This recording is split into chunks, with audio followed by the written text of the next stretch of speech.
நாங்கள் காசு கொடுக்கறதில்ல. மக்களுக்கு சேவை செய்யறது காசு. உனக்கு நல்லது செய்யணும்னு வந்து உனக்கு காசு கொடுத்து இந்த காசு வச்சுக்க நான் நல்லது செய்கிறேன்னு. நீங்கள் யாரா நீங்கள்லாம்? எப்படி இந்த முறை எப்படி இருக்குது? இப்போ ரொம்ப புதுமையாக இருக்கே. எப்படி எப்படி இருக்கு? எங்கள் முன்னோர்கள் சிவக சிந்தாமணியில் எங்கள் தாத்தன் திருத்தக்க தேவர் எழுதுகிறான், போவோர் வருவரெல்லாம் கணவனும் மனைவி வாசல் நின்று எங்கள் வீட்டுக்கு வாங்க, விருந்து சாப்பிட்டு போங்க, தும்ப பூ போல மல்லிகை பூ போல சமைச்சு வச்சுருக்கோம், சாப்பிட்டு சும்மா போவன, பட்ட ஆடைகள் பொண்ணு மணிகள் வைர நகைகளெல்லாம் அள்ளித்தாரம்னு விருந்து உபசரிச்சான் இருக்கு. விருந்து வச்சு அனுப்புனான்னு. அது எங்கள் மாண்பு. ஆனால் இவன் அப்படி இல்லையே. ஒரு சின்ன புழுவை போட்டு பெரிய மீனை தூக்குற மாதிரி பிடிச்சிடலாம். 5000 ரூபா பாருங்க. இப்போ 5000 ரூபா பீகாரில் மொத்தமாக ஒரே வங்கி கணக்கில் 10,000 போட்டாப்புல. இவர் 3 தவணையாக பிரிச்சிருக்காப்புல. ஐயா பொங்கலுக்கு ஒரு 3000, இதுக்கு ஒரு 5000, இப்போ ஓட்டுக்கு ஒரு 2000. இங்கே நம்ம ஐயா என்ன செய்ய காத்திருக்காங்களோ இங்கே. ஏன்னா 10,000 பீகாரில் போட்ட கூட்டணி கூட்டத்தோட தானே சேர்ந்துருக்காப்புல. இங்கே 5000மா? 5000. எங்கே தான் இந்த ரூபாயை வச்சு அச்செடுப்பாங்களே தெரியல. கள்ள நோட்டு அடிக்கிறவங்க கூட பயந்துருவான், என்னடா இவ்வளோ காசு தேவைப்படுது. கடன் கடன் கடன் கடன் என்று கடனை வாங்கி வாங்கி மக்களை தற்காலிக தேவையை நிவர்த்தி பண்ணி அப்பப்போ 5-10 கொடுத்து கொடுத்து ஏமாத்தி சொல்லுவான். அந்த குதிரைக்கு அக்கறையோடு வந்து அந்த குதிரைக்காரன் ஒரு லாடம் கட்டுவான் புதுசா. அடாடா என்ன அக்கறை, நமக்கு ஓடும்போது நடக்கும்போது காலில் வலிக்கும்னு முள்ளு குத்திரும் கல் குத்திரும்ட்டு லாடம் கட்டுறாப்புல நம்ம முதலாளி அப்படின்னு. அப்புறமா தான் தெரியுமா, இந்த படுவாவி பைய அதிக தூரம் நம்மளை ஓட வைக்கிறதுக்கு நடக்க வைக்கிறதுக்காக இந்த லாடத்தை கட்டியிருக்கான், நம்ம வசதிக்கு கட்டலை அப்படின்னு. புரியுதா? இந்த 5000 கொடுத்துவிட்டு நமக்கு லட்சம் ரூபாய்க்கு மேலே கடனை நம்ம சுமையை ஏற்றிட்டு போயிடுவாப்புல. அதனால் இந்த ஆட்சி முறையை ஒழிக்கணும்னு நினைக்கிறோம். கல்வி, கல்விக்கேற்ற வேலை, வேலைக்கேற்ற சம்பளம், அதை கொண்டு வாழ்கிற பெருமை மிக்க வாழ்வு, அதுதான் நமது கனவாக இருக்கணும். இங்கே எப்படி இருக்கு? தமிழ்நாட்டிலே கல்வி மாநில உரிமையில் இல்லாமல் போயிடுச்சு, இந்திய உரிமைக்கு எடுத்துட்டு போயிட்டான். இப்போ இங்கே கேட்க வேண்டியதில்லை, இது தனி மாநில உரிமையவே பெறலை, கல்வி அவன்ட்டு இருக்கு. அதனால என்ன ஆகுது? தமிழ் படிக்கிற வாய்ப்பே இல்லை. தமிழ் மொழி கல்வி என்பது, தமிழ் பயிற்று மொழி என்பது வாய்ப்பே இல்லை. இந்த நிலையை மாற்ற வேண்டும் என்று உங்கள் பிள்ளைகள் நினைக்கிறோம். தமிழ்நாடு தேர்வாணையம், தமிழ்நாடு டிஎன்பிசி தமிழ்நாடு தேர்வாணையம் இருப்பது போல புதுச்சேரி மாநிலத்திற்கென்று ஒரு தேர்வாணையத்தை உருவாக்க வேண்டும் என்று நாங்கள் நினைக்கிறோம்.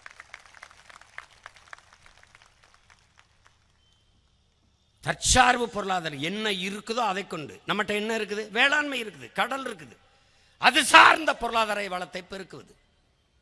ஏன்னா பாலில் மிகப்பெரிய சந்தை இருக்கிறது. அது எல்லாம் கற்றறிந்த பெருமக்கள் எல்லாருக்கும் தெரியும். இந்தியா அதிகமாக ஏற்றுமதி செய்கிறது பாலையும் மாட்டுக்கறியும் தான். பிரேசிலும் இந்தியாவும் தான் அதில் போட்டி போடுது பால் மாட்டுக்கறி ஏற்றுமதியில். இந்தியா அதிக அந்நிய செலாவணி ஈட்டுவதே மாட்டுக்கறியில் தான். Beef export hey, Hindustan is number 1 ஹே என்று நமது பிரதமர் சொல்றார். நான் மாடு வளர்க்கணும்னா சிரிப்பான். மாடு நம்மளை மெச்சு, நமக்கு வணங்குகிற இறையே மேய்ச்சிருக்கு. கிருஷ்ண பரமாத்மாங்கிற நம்ம மாயவன் கண்ணன் மேய்ச்சிருக்கல, இறைமகன் இயேசு, நபிகள் நாயகம் எல்லாரும் மாடு மேய்ச்சிருக்காங்க. உனக்கு மேய்க்க வைக்கமா இருந்தால் விட்டுரு, ஆனால் பால் குடிக்காத, தயிர் மோர் சாப்பிடாத, நெய் சாப்பிடாத. என்ன பண்ணுவேன்? நாக்கை பிடிச்சி எடுத்து இந்த உப்பு காகிதம் இருக்குது தெரியுமா, உப்பு காகிதம் பலகை தேய்க்கிறதுக்கு வச்சு தேய்ச்சி விட்டு போடுவோம். நீ தானே மாடு மேய்க்கிறது கேவலம்னு பேசினவன், நீ தானேப்பா. கறி நல்லி எலும்பாக வாங்கி கடிச்சின்னு வச்சுக்க, பல்ல குத்தி உடச்சி விட்டு போடுவோம். நல்லி எலும்பாக கடிச்சு உறிஞ்சிருது. அப்பா கறி நல்ல எலும்பில்லாத கறியாக போட்டு கொஞ்சம் சுக்கா போடுங்க. அப்போ விவசாயம் செய்யணும் என்ன சொல்கிறது? அது படிக்கிறவன் செய்கிற வேலை இல்லை, படித்தவன். இப்போ படித்தவனுக்கு பசிக்கக்கூடாதுல்ல. படிக்காதவன் செய்கிறதுன்னு அது யாரா சொன்னது? வேளாண்மை ஒரு தொழில் அல்லடா, அது நம் கலாச்சாரம்டா, பண்பாடடா, வாழ்வியலடா, நம் மரபுடா, நம் மரபு. நிலையான பொருளாதாரம் அங்குதான் இருக்கு. எல்லாருக்கும் வேலை வாய்ப்பு கொடுக்கக்கூடிய வாய்ப்பு அங்குதான் இருக்கு. ஒரு 5 ஆண்டுகள் உங்கள் பிள்ளைகிட்ட கூட வேலை இல்லை என்று எவனும் சொல்ல முடியாது. பசி என்ற சொல்லே இல்லாத ஒழிச்சுடுவேன். எத்தனை ஆண்டுகளா மீனவ மக்கள் இதுவரைக்கும் நம்ம மீனவ சொந்தங்கள் நிம்மதியா கடலுக்குள்ள போய் மீன் பிடிச்சு திரும்ப முடியலையே. இந்த அதிகாரங்கள் யாரை பாதுகாக்க இருக்குது? யாருக்காக இருக்கிறது? கச்சத்தீவை திருப்பி எடுக்க வேண்டும் என்று பேசுகிறார்கள். எடுத்து கொடுத்தவர் மக்கள் இதே காங்கிரஸ் தான். இதே காங்கிரஸில் இருந்தவர்கள் தான் இன்னைக்கு நாடாண்டு கொண்டிருக்க தலைவர்கள்.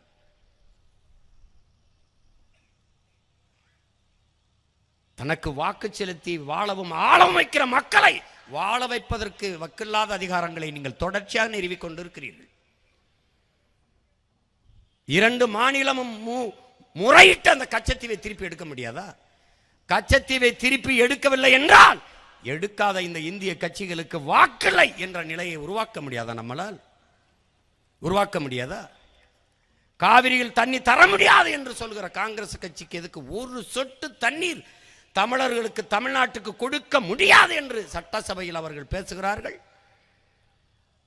அப்ப மானத்தமிழன் தவிச்சதுக்கு எனக்கு உரிய நீரை தர மறுக்கிற உனக்கு என் இன ஓட்டு, என் மண்ணின் மக்களின் ஓட்டு, தமிழன் ஓட்டு ஒரு ஓட்டு இல்லை என்ற நிலையை மானத்தமிழ் மக்கள் உருவாக்க முடியாதா? 7 டிஎம்சி புதுச்சேரிக்கு இதுவரை பிரச்சனை தீர்ந்தபாடில்லை. அதனால்தான் நாங்கள் இவர்களை சார்ந்தில்லை. தண்ணீரின் தேவையில் தண்ணீரை அடைவோம். இருக்கிற நீர்நிலைகளை தூர்வாரி பராமரிப்பது, பாதுகாப்பது, புதிய நீர்த்தேக்கங்களை உருவாக்கி. உங்கள் பிள்ளை வந்தவன என்ன பண்ணுவேன்? என் பாட்டை அரசேந்திரம் கட்டின வீரநாராயணன் ஏரி இருக்குது, 16 கிலோமீட்டர் என்னுடன் பிறந்தார்களே, 16 கிலோமீட்டர். அப்படி என்றால் ஒரு சிறு கடல் இந்த கடலூர்ல தான் இருக்கு. தமிழ்நாட்டில் அதிக மழைப்பொழிவு பெறுகிற இடமாக கடலூர் இருக்கிறது. தாழ் தளம், தாழ் நிலம். ஒவ்வொரு ஆண்டும் வெள்ளத்தில் என் நிலம் மிதக்கிறது கடலூர். ஆனால் அந்த வீரநாராயண ஏரியை தூர்வாரி பராமரித்து நீரை தேக்க வக்கில்லை, தூர்ந்து போய்விட்டது. ஆக்கிரமிப்பை அகற்றி உங்கள் மகன் வந்த பிறகு தூர்வாரும். 16 கிலோமீட்டர் கடல். என் மண் ராமேஸ்வரத்திலிருந்து தலைமன்னாருக்கு மன்னாருக்கு சரியாக கடலின் குறுக்கு பரப்பு 16 கிலோமீட்டர். அப்படின்னா ஒரு கடல். அந்த நீரை தேக்கினால் புதுச்சேரி என்ன, தஞ்சை காவிரி படுகைக்கும் புதுச்சேரி, காரைக்கால், இந்த பாகூர் வேளாண் மண்டலமாக இருக்கிற இந்த பாகூருக்கு எல்லாத்துக்கும் தண்ணீரை நாங்கள் கொண்டாந்து ஊற்றிட முடியும். ஒன்று காவாயில் கொண்டு வருவேன், இல்லைன்னா பெருங்குழாயில் கொண்டாந்து ஊற்றிட்டு போயிடுவேன். அவன் எனக்கு ஒரு சொட்டு தண்ணி தர முடியாது. அதே மாதிரி நெய்வேலி பழுப்பு நிலக்கரி மின்சாரத்திலிருந்து 1 யூனிட் மின்சாரம் உனக்கு தர முடியாது. போடணும்டா, சண்டை போடணும்டா. ஊழல் லஞ்சத்தில் ஊறி போயிட்டான், கொளுத்து போயிட்டான், பயப்படுறான், கை கட்டுறான். இடி ரைடு வருமோ, இன்கம் டாக்ஸ் ரைடு வருமோ.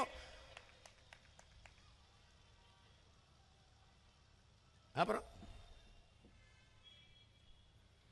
நீ திமிரோடு தைரியமா இருக்கணும், துணிவோடு இருக்கணும்னா நேர்மையாளனா தான் இருக்கணும். நேர்மையாளனாக இருந்தால் உனக்கு தானாக திமிரும் துணிவும் வீரமும் வந்துடும். அதுக்கு பயப்படணும்? ஒரு தர்க்கத்திலே போய் பாரு. என் பிள்ளைகள் பேசுறது, நான் பேசுறது யாரா பேச்சல் பார்ப்போம். நான் கேட்கறது கேட்டா பதில் இருக்கா பாரு. ஏன் இல்லை?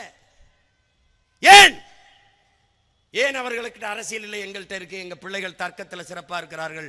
அவர்கள் கேட்கறது கேட்ட பதில் இல்லை. இந்த நாட்டில், இந்த நிலத்தில், இந்த மண்ணுக்கும் மக்களுக்கும் இருக்கிற பிரச்சனைகள் எல்லாம் நீங்கள் தந்தது. அந்த பிரச்சனைகளை தீர்ப்பதற்காகவே நாங்கள் வந்தது. 2 பேருக்கும் தான் சண்டை. நான் வந்து அதை செய்வேன்னு சொல்றதுக்கு இங்க யாருக்கும் தகுதி இல்லை. ஏன் வந்தபோது ஏன் செய்யலைங்கிற கேள்வி உடனே வந்துருது. இப்ப இன்னொருத்தர் வந்திருக்காரு, அவருக்கு எதுக்கு வந்தோம்னே அவருக்கே தெரியல. அவருக்கே தெரியல. அவரு ஆமா, சின்ன எதுன்னு கேட்டா முகம்ன்றவல எப்படி இருக்கு? ஐயோ ஐயோ, அறிவு சமூகமே. ஆன்றோரும் சான்றோரும் இருந்து அரசியல் செஞ்சது.